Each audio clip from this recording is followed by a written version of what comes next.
হাদি হত্যাকাণ্ড তদন্তের অগ্রগতি নিয়ে স্বরাষ্ট্র উপদেষ্টার ব্যাখ্যা সহ দুদফা দাবি না মানার অভিযোগ তুলে নতুন কর্মসূচি ও দাবি নিয়ে তার সংগঠন ইনকিলাব মঞ্চ সংবাদ সম্মেলন করছে। আমরা সরাসরি চলে যাচ্ছি সেখানে।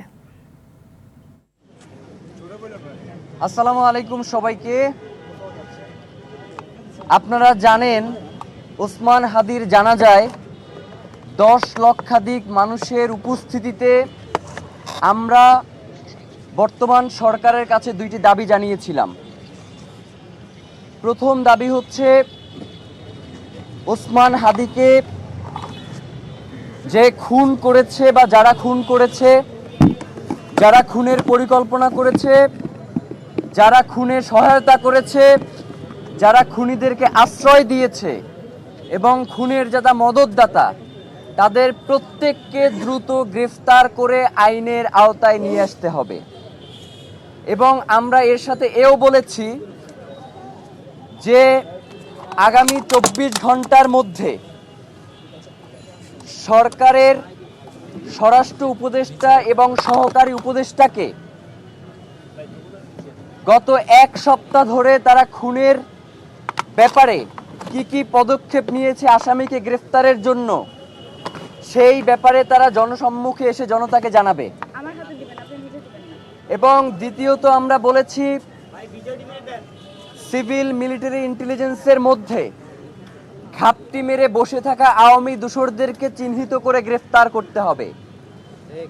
10 লক্ষের অধিক মানুষ তারা এই দাবিকে সমর্থন করেছে এবং তারা বলেছে যে ওসমান হাদির বিচার না হওয়া পর্যন্ত বাংলাদেশে স্বাধীনতার সার্বভৌমত্বকে টিকিয়ে রাখার যে লড়াই, সেটাকে আসলে কন্টিনিউ করা যাবে না।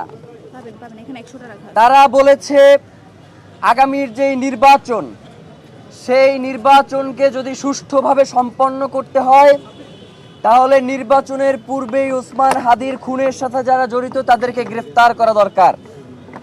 কিন্তু আমরা লক্ষ্য করেছি গতকাল স্বরাষ্ট্র মন্ত্রণালয়ের পক্ষ থেকে যেই বিবৃতি দেয়া হয়েছে, সেখানে আমরা স্বরাষ্ট্র উপদেষ্টা এবং তার বিশেষ সহকারী খোদা বক্স, তাদের 2 জনের একজনকেও আমরা দেখতে পাই নাই।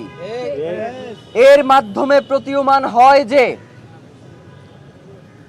স্বরাষ্ট্র উপদেষ্টার দপ্তর থেকে এই ঘটনাকে তুচ্ছ-তাচ্ছিল্য করা হয়েছে। তারা মনে করেছে যে ওসমান হাদির ঘটনাকে তারা ধামাচাপা দিয়ে দিবে। কিন্তু আমরা আপনাদেরকে জানিয়ে দিতে চাই, বাংলাদেশের জনগণ, আপনারা যাদেরকে বোকা, দুর্বল মনে করেন, তারা জুলাইয়ে আপনাদেরকে একটা শিক্ষা দিয়েছে, কিন্তু আপনাদের সেই শিক্ষা হয় নাই।